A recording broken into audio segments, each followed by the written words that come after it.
The silence after the salute was heavy. Karen felt her heart beating fast, and Ryan's small fingers held her hand tighter. She did not understand what was happening. Why would a police officer salute a man who lived alone in the woods? David looked at Officer Miller with calm eyes. "You should not have done that here," he said in a low voice. The officer lowered his hand slowly, but his face still showed respect. "Sir, I did not expect to find you here. The town has no record of you. When dispatch said there was a report, I thought it was a mistake. But seeing you," his words trailed off. Karen stepped forward, confused but unable to stay quiet. "Excuse me, officer. What is going on? Who is this man? Why did you call him Major General?"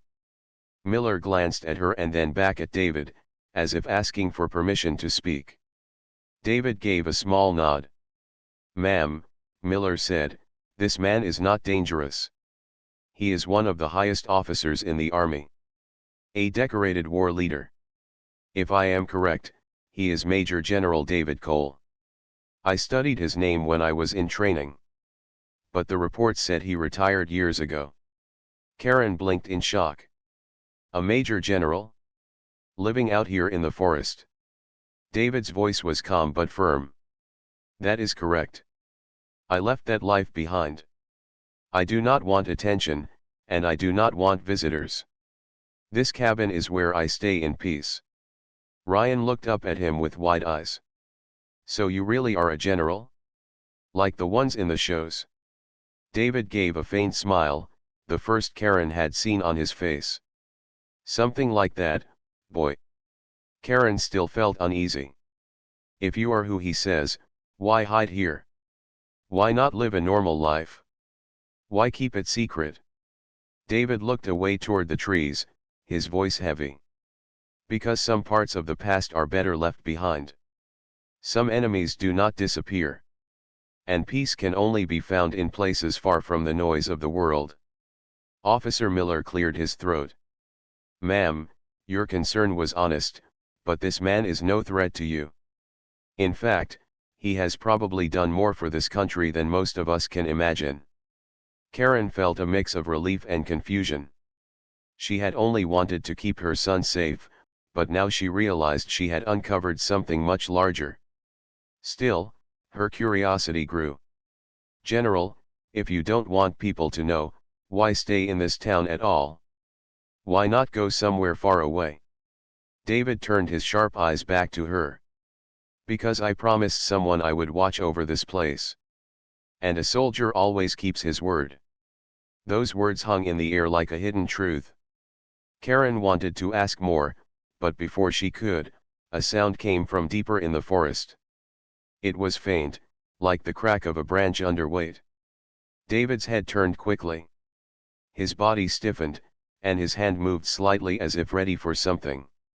Officer Miller noticed too. "Sir, did you hear that?" David nodded slowly. "Yes. And it was not an animal. Someone is here." Karen's heart skipped. She pulled Ryan closer. "Who would be out here?" David's voice became sharp, like a commander giving orders. "Miller, take the woman and child back to the trail. Do not argue." The officer obeyed at once.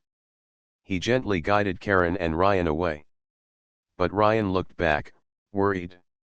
"Is he in danger, Mom?" Karen tried to sound calm, though her own worry grew. "He knows what he's doing, Ryan. Let's just do as he says." Back at the trail, Miller stayed alert while keeping Karen and Ryan safe. Karen, however, could not stop staring back toward the cabin. She felt a strange pull, as if the quiet man in the woods carried secrets too heavy to remain hidden. Meanwhile, David moved silently through the trees, his steps sure and steady. His eyes scanned every branch, every shadow.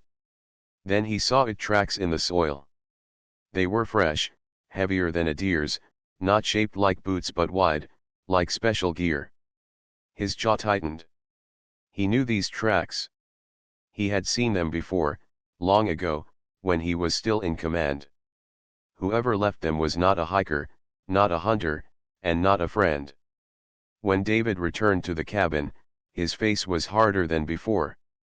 Officer Miller saw it at once. "Sir." David shook his head. "This is not over. Someone has found me." Karen felt a chill run down her spine. "What do you mean? Who would come here?" David looked straight at her, his voice calm but carrying weight. "Old enemies. Ones I hoped would never reach this forest.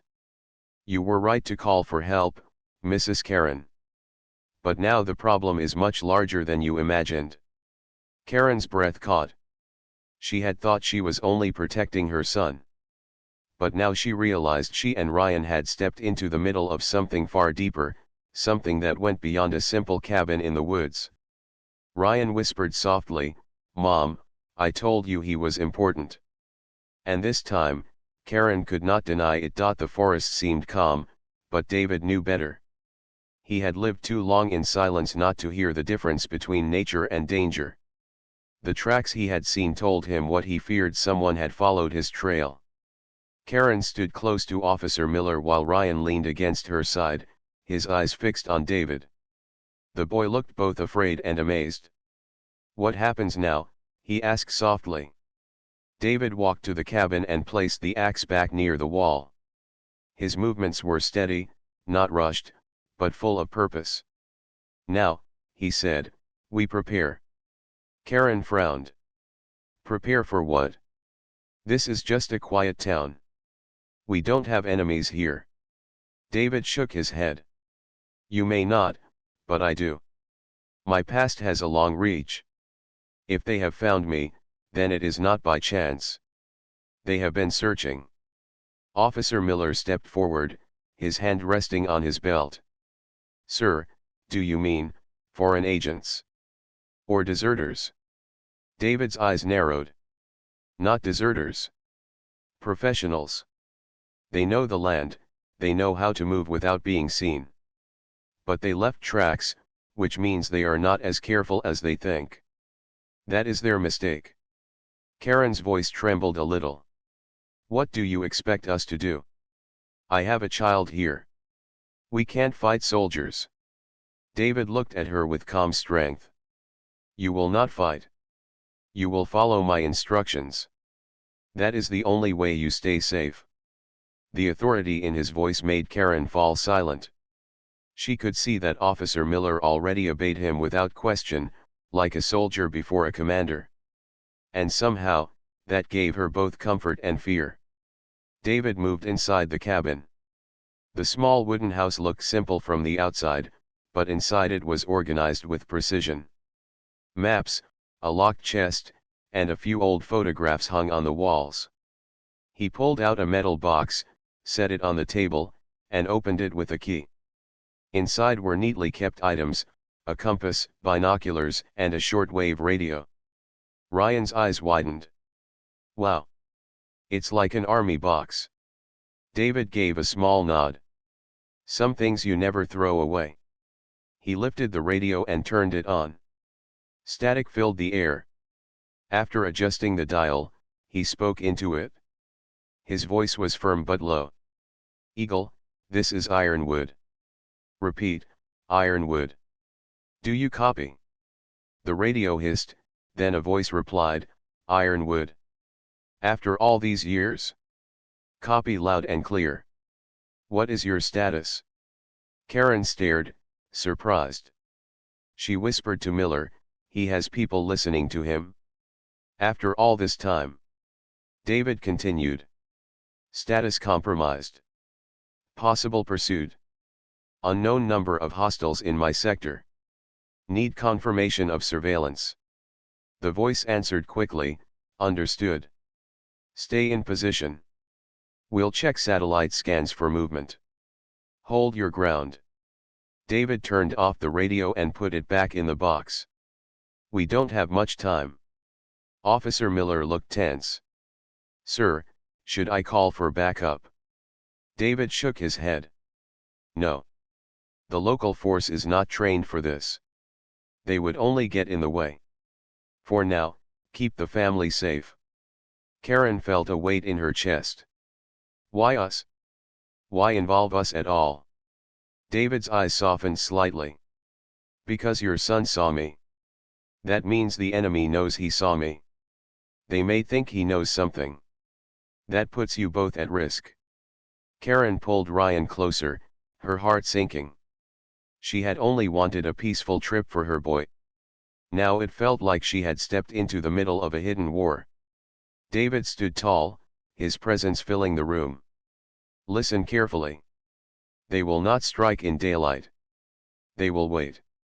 Darkness is their cover. But I will not let harm come to you. Ryan looked up at him with trust. You'll protect us, right? David placed a hand on the boy's shoulder. That is my duty. Evening came slowly. The forest grew darker, and the sound of crickets filled the air. David lit a single lantern inside the cabin, keeping the windows covered. Officer Miller kept watch near the door, his hand close to his sidearm. Karen tried to keep Ryan calm, telling him stories to distract him, but her own nerves shook. Every sound outside made her flinch. David, however, was steady as stone. He moved from window to window, checking the shadows. His sharp eyes missed nothing. Then, deep in the night, there was movement. A soft rustle, then the faint glow of something metallic reflecting moonlight. David's voice was low but clear. They're here. Karen's breath caught. Officer Miller tensed, gripping his weapon.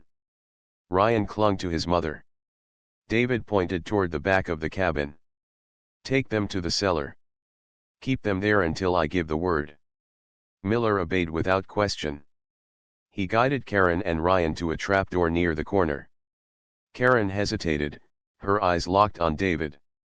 What about you? David gave a small, steady smile. I have faced worse. Go. The trapdoor closed softly, leaving David alone in the room. He stood straight, every muscle ready, his eyes fixed on the door. From the outside, footsteps approached, slow and careful. David whispered to himself, so you finally found me. And then the knock came. The knock was soft but deliberate. It was not the knock of a neighbor or a lost traveler. It was the kind of knock meant to test patience, the kind that carried hidden meaning. David stood in the center of the cabin, silent, his body firm and unshaken. His hand rested near the edge of the table where a flashlight lay, though his eyes stayed locked on the door. He did not move. The knock came again, slightly louder this time. Then a voice followed. It was calm, almost polite, but with an edge that made the air heavy. General Cole, the voice said. We know you are inside. Open the door, and this will be simple. David's jaw tightened. Few people alive still called him by that title.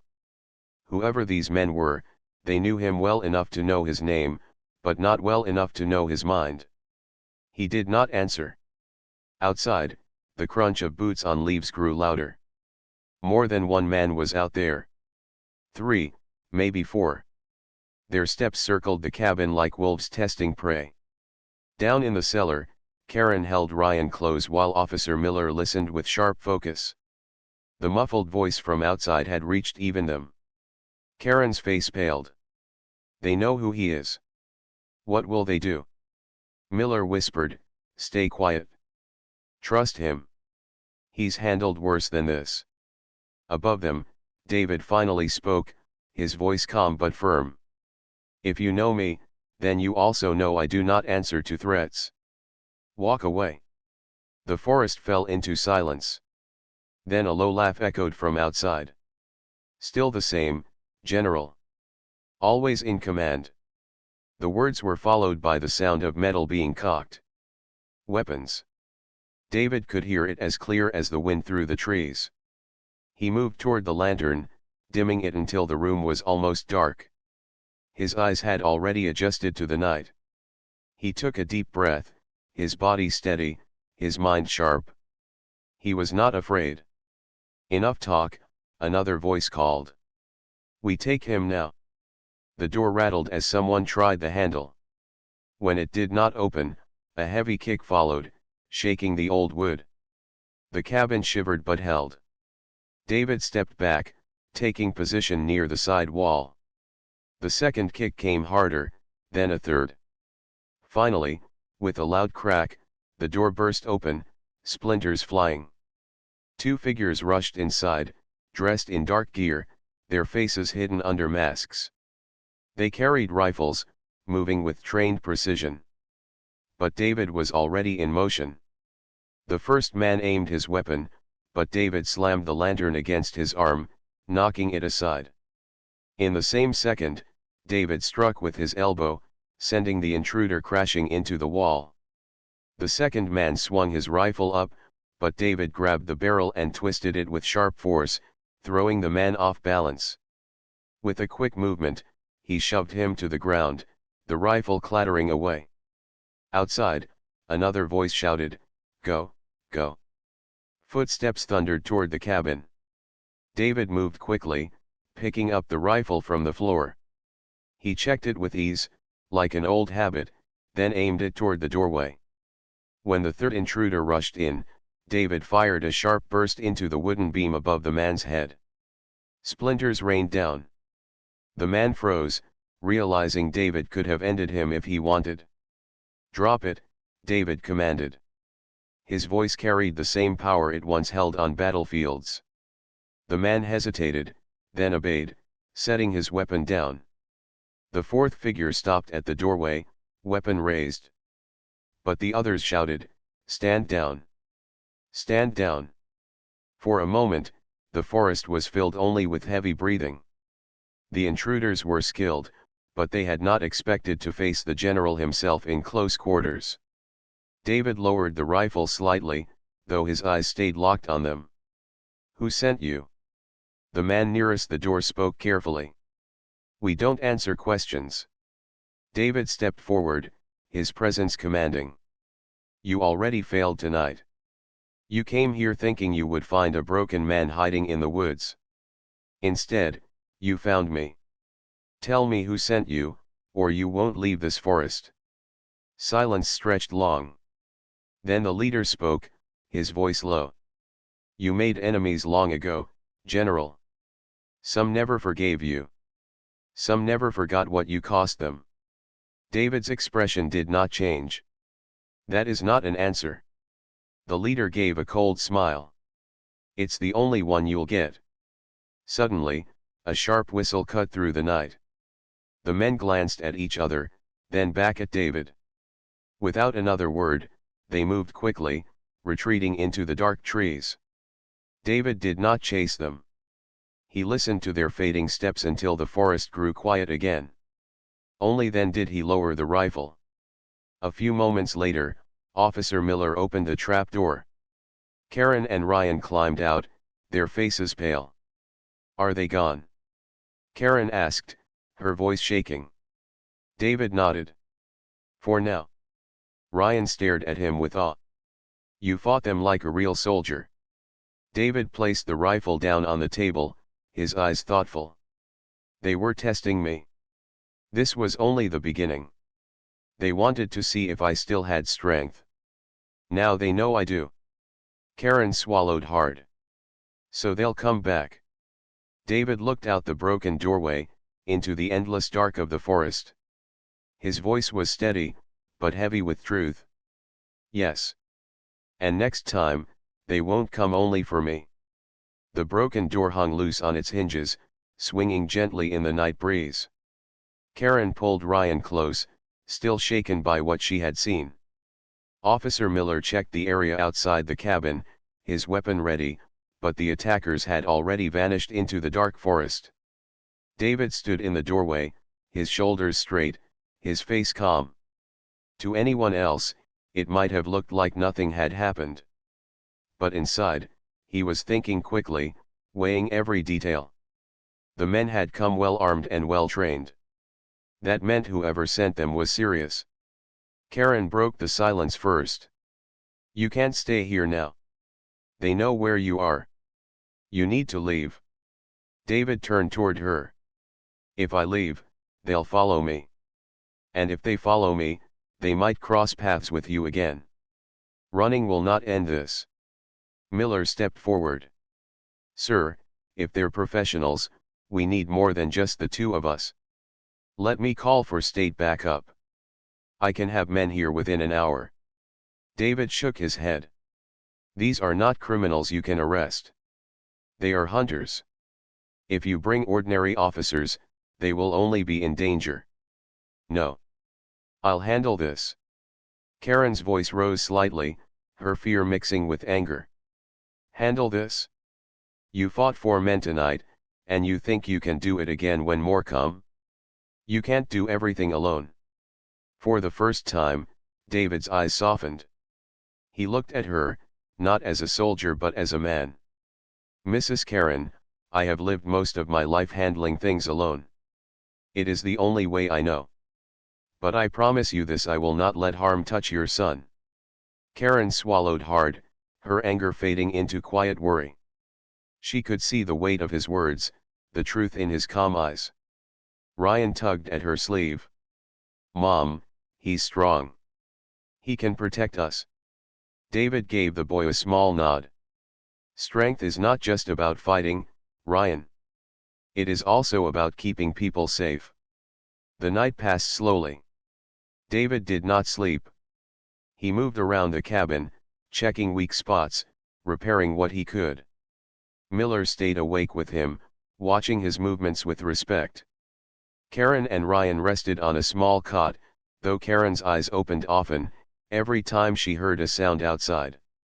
When dawn finally came, the forest was painted gold by the rising sun. David stepped outside, scanning the trees. The ground showed fresh prints leading away, but none returning. Still, he knew they would come again. He gathered the group inside. We don't have much time. They will not give up. But I won't wait for them to strike. We take control. Miller looked surprised. Sir, you mean to go after them? David nodded. If we know where they hide, we can stop them before they strike again. I've learned one truth in war: waiting for the enemy only gives him power. Karen's eyes widened. And what about us? What do you expect me and Ryan to do while you chase soldiers in the woods? You will come with us, David said firmly. The forest is no longer safe for you alone. Together, we move to higher ground.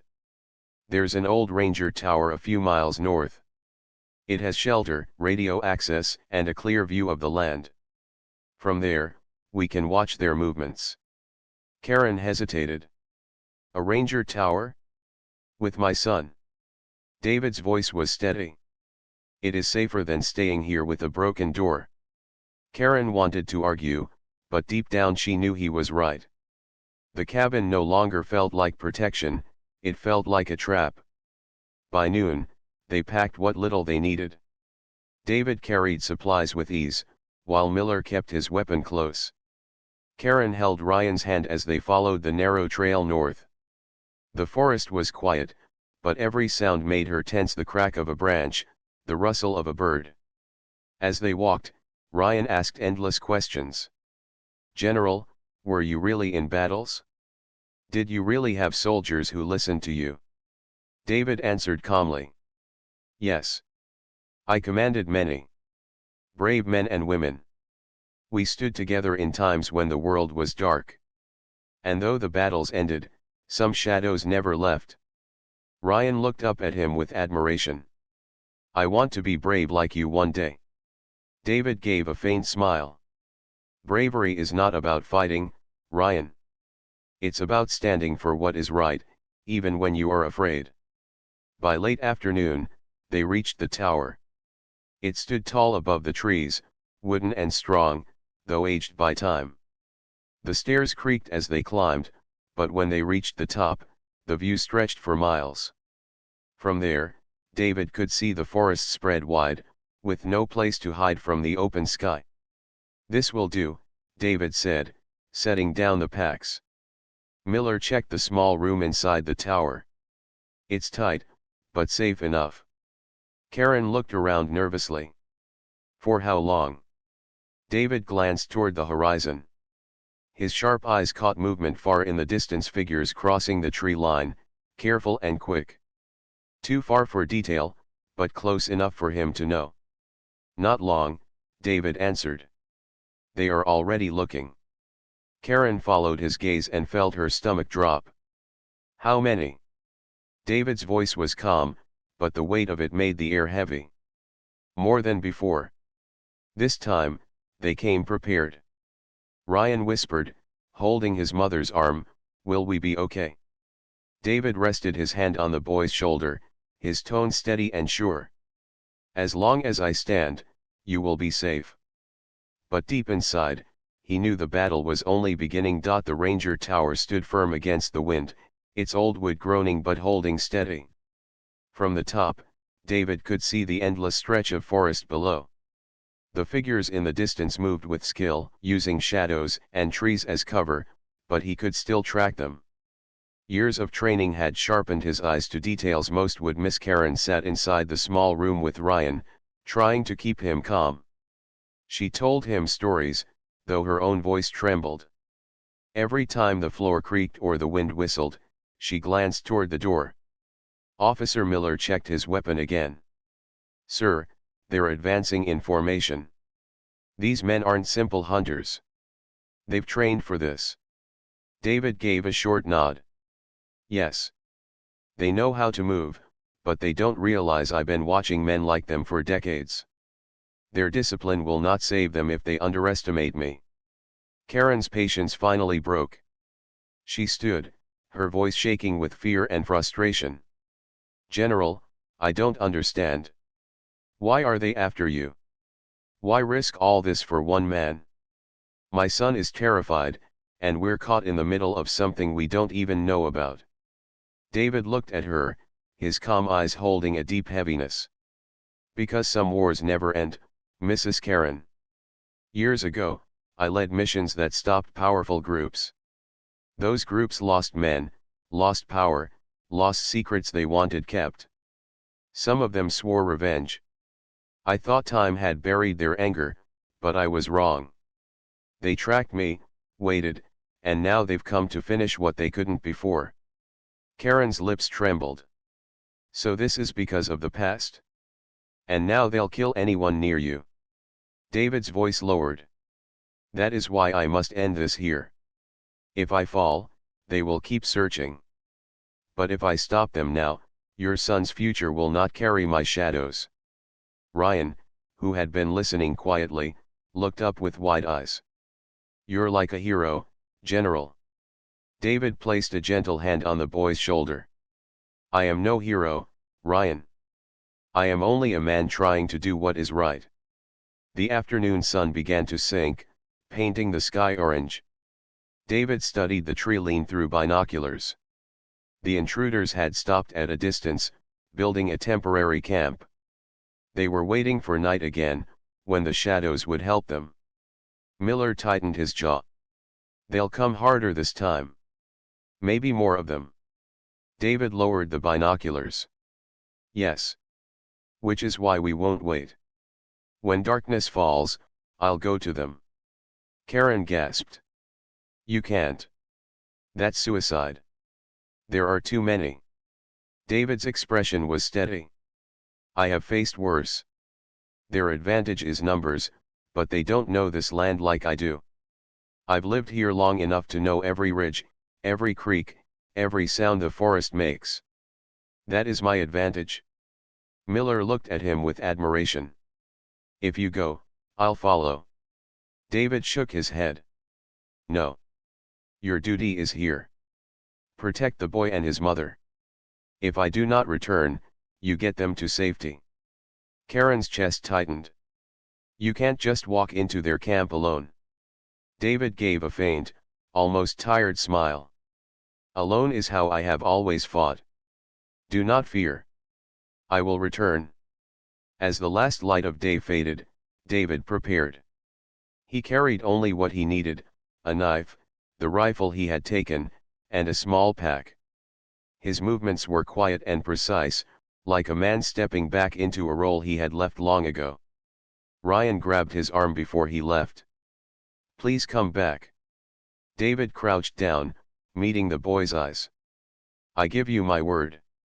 Then he slipped into the night, his tall figure fading into the forest shadows. The tower grew silent without him. Karen sat on the floor with Ryan, her arms around him, while Officer Miller kept watch by the window. The minutes felt like hours. Every sound from the trees made Karen wonder if David was fighting, or if he had already fallen. Meanwhile, David moved like a shadow through the woods. His steps were silent, his breath steady. He circled wide, coming toward the intruders' camp from the ridge above. From there, he could see their lanterns glowing faintly. 6 men this time, armed and waiting. He studied them, noting their weapons, their formation. They were confident, laughing quietly, believing they had the advantage. They had no idea he was watching. David's mind was sharp, calculating. He remembered old battles, the lessons learned in dust and fire. He knew how to strike quickly, to break fear into the hearts of those who thought themselves hunters. Down in the camp, one of the men turned suddenly, sensing something in the dark. He peered into the trees, but saw nothing. The forest was still. Too still. And then David moved. Like a storm breaking, he struck from the shadows, fast and precise. A rifle was kicked away, a man thrown to the ground, another disarmed before he could raise his weapon. The camp burst into chaos, shouts echoing, but David was already gone, moving through the trees before they could regroup. One man shouted, "He's here. Surround him." But their formation broke apart, confusion spreading. Above them, hidden in the branches, David watched, silent as the night. He had turned their hunt into his. Back at the tower, Karen felt her heart race as faint echoes of shouts carried across the forest. She held Ryan tighter, whispering, "He's out there. He's fighting for us." Miller's eyes stayed sharp on the tree line. "And I don't think he'll lose." The night was far from over, but one thing was clear: the general had not lost his strength. The forest was alive with echoes of shouting. The intruders stumbled through the dark, their lanterns swinging, their nerves cracking under the weight of silence. They had come with numbers and weapons, but David had turned the ground beneath them into a battlefield they could not control. From the ranger tower, Karen could see flickers of light in the distance, then sudden darkness again.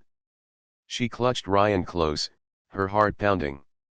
Officer Miller stood by the window with his rifle ready, but even he looked tense. "Do you think he'll come back?" Ryan asked softly, his small voice carrying both hope and fear. Miller glanced down at him, then back at the trees.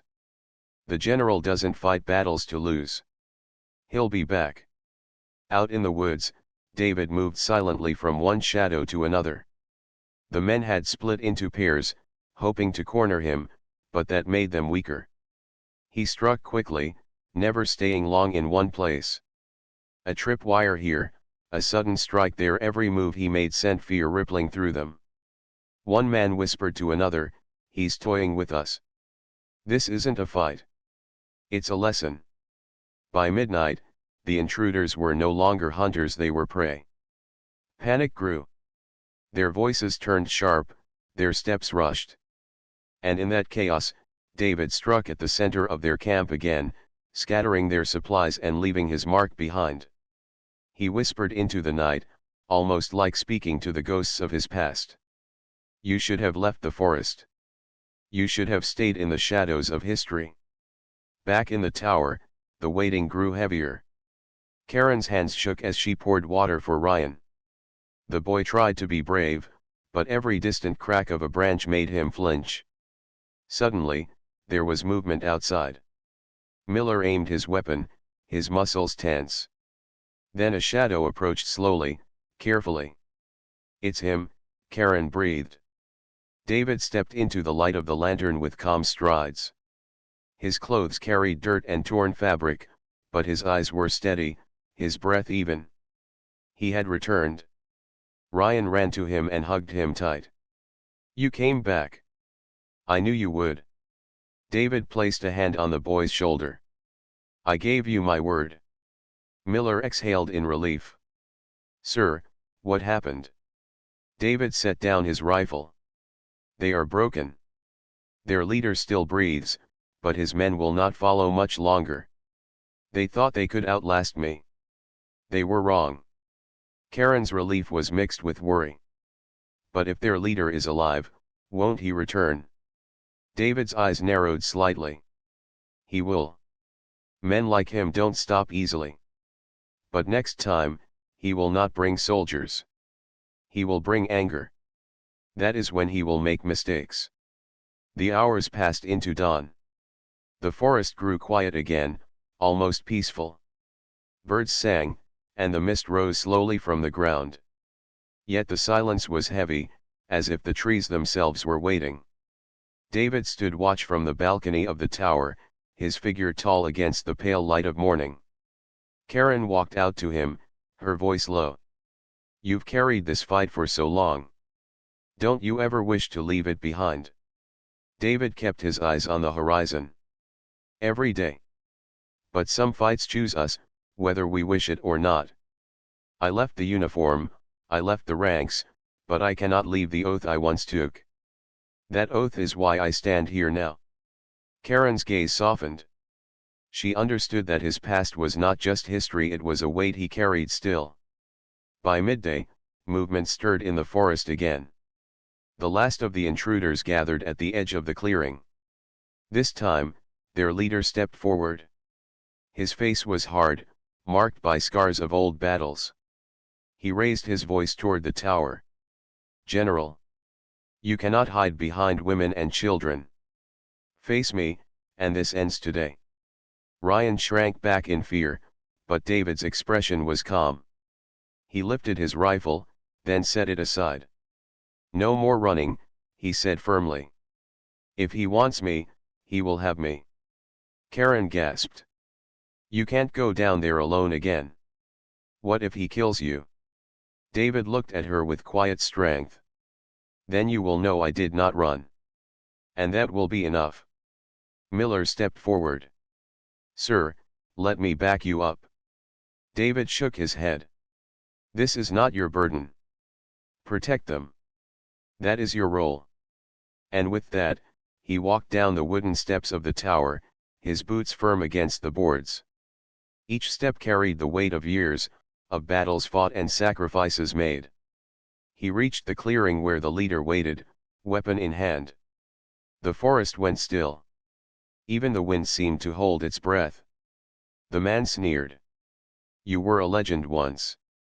Now you're just an old soldier hiding in the woods. David's voice was steady. Legends are not built on hiding. They are built on standing when others fall. The leader raised his weapon. Then stand, General. Let's finish this. David's eyes locked on his, unshaken. He had faced many like this man before. And he knew one truth: the strongest weapon was not the gun in a man's hand, but the will in his heart. From the tower, Karen and Ryan watched with fear and hope tangled together. The final clash was about to begin.